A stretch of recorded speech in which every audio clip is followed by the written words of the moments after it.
Ce qui m'amène donc à la couche peut-être difficile, celle de 1960, où finalement la ville en 63 a posé un geste, je crois, fatal, de déclarer la zone comme une zone industrielle, alors même que les industries fuyaient vers la banlieue, et en expulsant donc les gens du quartier.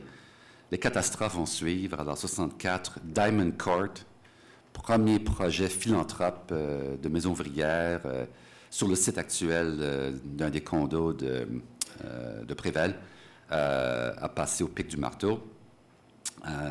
Ça mérite au moins une plaque, ça, je pense. 1970-71, les grandes églises du quartier, tous disparus, fermeture des écoles, fermeture des clubs, tout ça. La pouponnière. Il reste encore quelques traces parfois, mais c'est vraiment une période désastreuse. Pour, évidemment, du stationnement ouvert, c'est ça l'héritage malheureux des années 70. Mais on peut renverser ces tendances malencontreuses, et il faut le faire. Alors, ça prend une concertation, je viens de souligner le mot, solide pour remonter l'histoire et l'avenir du quartier. Je veux donc m'attarder surtout sur la notion de l'histoire et la commémoration. Dans justement cette histoire bicentenaire, quelques sites incontournables.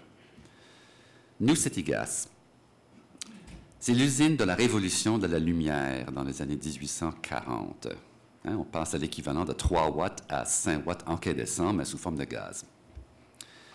C'est la plus grosse usine mondiale de gaz d'éclairage de la première génération, dans la période 1830-1860, encore restant aujourd'hui.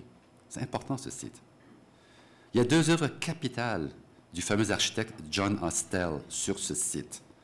Celui qui a fait la maison de douane, l'Université McGill, le Grand Séminaire, Palais de justice. Comment ça se fait qu'on n'ait pas reconnu sa contribution industrielle gigantesque? Les dates sont importantes. 1848 pour l'édifice néo-grec, usine de gaz, et 1859 pour le gazomètre.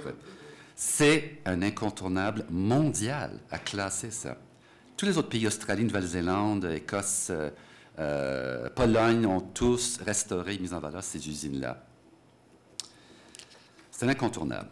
Et le rôle qu'il peut jouer comme moteur de développement et de levier culturel économique est gigantesque, si on veut juste le saisir. Le deuxième, c'est le Griffintown Horse Palace. On l'a évoqué un petit peu plus tôt. Et ce bâtiment, enfin, ces bâtiments sont vraiment d'une importance capitale. Vous avez là un triplex en façade, vous avez un duplex en arrière-cour, et vous avez des étables encore fonctionnelles, du moins jusqu'à décembre dernier, avec des chevaux à l'arrière.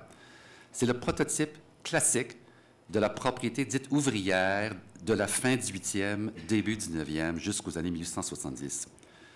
L'idée d'un grand terrain profond et large dans lequel on aménage plusieurs bâtiments résidentiels, manufacturés parfois et à cheval.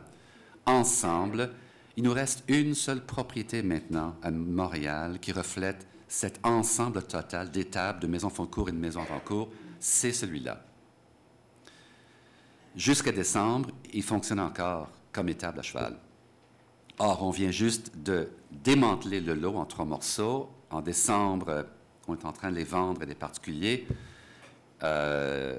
Malgré une fondation du Griffintown Horse Palace qui s'en occupe désespérément, qui essaie de s'en occuper du moins, ça semble glisser entre nos doigts.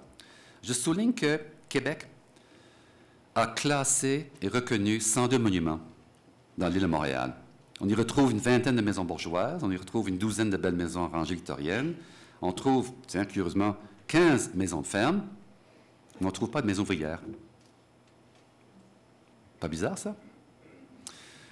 Alors, Montréal, c'est l'histoire ouvrière. Il me semble que ça devrait commencer par cette propriété avant tout. C'est un incontournable québécois à classer. Troisième, c'est les portes d'entrée à Griffintown. Il y a des portes d'entrée spectaculaires dans ce quartier. L'édifice Rodier en est un. Ailleurs, on met en valeur cet édifice triangulaire incroyable. C'est la porte d'entrée à la fois au vieux et à la fois transversalement par l'inspecteur à Griffintown. Et on propose de le tronquer. Alors, il y a une incohérence les grandes portes d'entrée à l'autre extrémité de rue des Seigneurs, qui heureusement est mise en valeur quelque peu, et finalement la porte d'entrée sur la montagne, la Lachine Rapids Hydraulic and Land Company de 1893, un autre édifice triangulaire extraordinaire qui est encore là et qui marque l'entrée sur la montagne. C'est vraiment des points d'entrée spectaculaires qu'il faut tout de suite cibler comme ayant une valeur symbolique hors pair par rapport à n'importe quoi dans le quartier qui oriente aussi le quartier. Ce sont les incontournables urbanistiques à mettre en valeur. Les autres villes le font depuis longtemps. La Gooderham Works à Toronto, depuis les années 70, que c'est mis en valeur. Presque tout le monde a mis en valeur ces choses-là. Et un autre point important, le poste de police de Griffintown de 1875. Ce bâtiment est le plus ancien poste de police restant à Montréal maintenant. Il est sur la rue Yonge. Voici la photo. Et il y a des pages d'histoire vraiment cuisantes, parfois. Je passe des histoires, évidemment, de la culture irlandaise, vous la connaissez, mais un moment spécial. En 1876, 13 000 Montréalais sont présentés devant les postes de police à Montréal pour se faire emprisonner. Crevaient de faim. On est dans la grande dépression économique de 73-79. On crevait de faim, on crevait de froid. On met en prison, on vous nourrit, on vous chauffe. Alors, ce poste de police est le dernier que nous avons qui a assisté à cette page d'histoire importante. Encore une fois, il faudrait citer des monuments incontournables comme cela.